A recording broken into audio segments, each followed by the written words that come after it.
One of the most important decisions in herbal medicine is whether to use fresh herbs or dried herbs. It might seem like a small detail, but the form of the plant you choose can seriously affect the strength, safety, and overall quality of the medicine you make.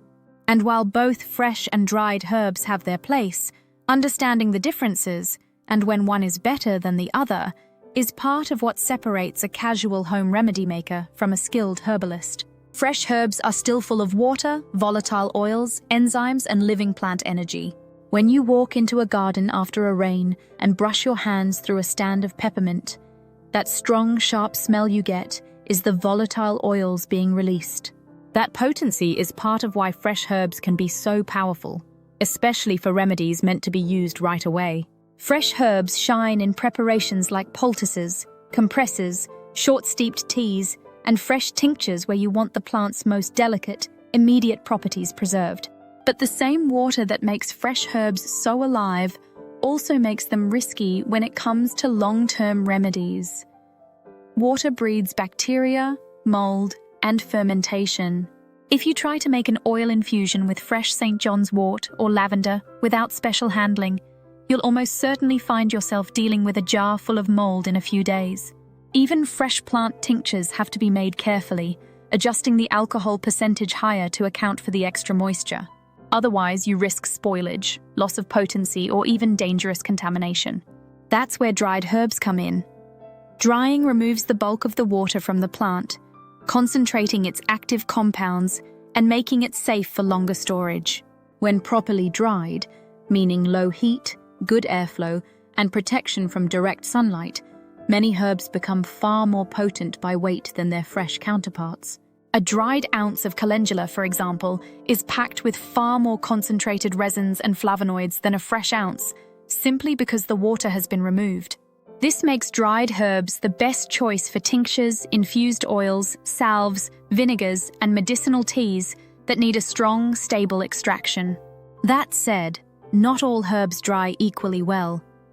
Plants that are rich in delicate volatile oils, like lemon balm, chamomile, and mint, often lose some of their strength during drying, even under perfect conditions. Their flavor, scent, and even some medicinal properties can fade if the drying is too slow or the storage is poor. That's why, when working with highly aromatic herbs, it's often best to either use them fresh whenever possible, or buy dried herbs from a very reputable source that harvests and dries them quickly and carefully. Another important factor to consider is the type of plant part you're working with. Some plant parts, like roots, barks, and seeds, are almost always used dried. Roots like dandelion or burdock are difficult to work with fresh because they can be sticky, gummy, and unpredictable in strength. Drying these parts not only concentrates their constituents, but also breaks down cell walls, making it easier to extract their medicine into alcohol or water.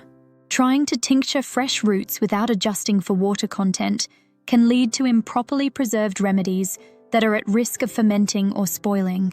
It's also worth mentioning that drying affects the herb's energetic qualities. In traditional herbal energetics, fresh herbs are often seen as more cooling and moistening, while dried herbs tend to become more warming and drying. This matters when you're trying to match an herb not just to a symptom, but to the person's overall constitution. For example, someone who is already dry and brittle in constitution might tolerate a tea made from fresh calendula far better than a stronger tea made from the dried flowers, which could dry them out even further. Take making a plantain salve, for instance. If you were to infuse fresh picked plantain leaves straight into oil without wilting or drying them first, the moisture from the leaves would almost certainly cause the oil to spoil within a week or two. Instead, most experienced herbalists either wilt the fresh leaves first to let some of the water evaporate, or better yet, use fully dried plantain to create a stable, long-lasting infused oil that can then be made into salve. Another example is elderberries. While the berries themselves are famous for their immune-supporting properties, they should never be consumed raw or used fresh in remedies without proper cooking. Elderberries, especially when fresh, contain compounds that can cause nausea, vomiting, and diarrhea if not properly prepared. This is why most elderberry syrups and tinctures start with dried elderberries that are fully cooked before being processed into medicine. Drying and cooking neutralize the potentially harmful compounds and make elderberry safe to use. Even simple tea making shows the difference. A fresh peppermint tea made from garden leaves will be light, cooling, and refreshing, perfect for a hot day or a mild upset stomach. But a peppermint tea made from well-dried, high-quality leaves will be much stronger in flavor and medicinal action, making it better for stubborn indigestion, cold chills, or head congestion. Understanding the difference allows you to choose the right form for the situation you're dealing with. There's also the practical reality of access. Not everyone has a year-round herb garden or wildcrafting spots nearby.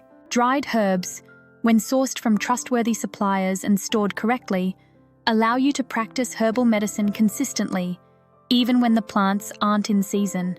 For serious home herbalists, a well-stocked apothecary filled with carefully chosen dried herbs is just as important as fresh plants from the garden. In the end, there isn't a simple rule that says fresh is always better or dried is always better. It depends on what you're making, how you want it to act, how long you want it to last, and even who you are making it for. Fresh herbs bring the spirit and immediacy of the living plant. Dried herbs bring strength, storage, and the ability to create powerful, stable remedies all year long. A skilled herbalist knows how to work with both, and just as importantly, knows when one form might serve the medicine better than the other. Learning the ins and outs of fresh versus dried herbs isn't something you master overnight. It comes with practice, with experience, and sometimes with a few spoiled jars along the way.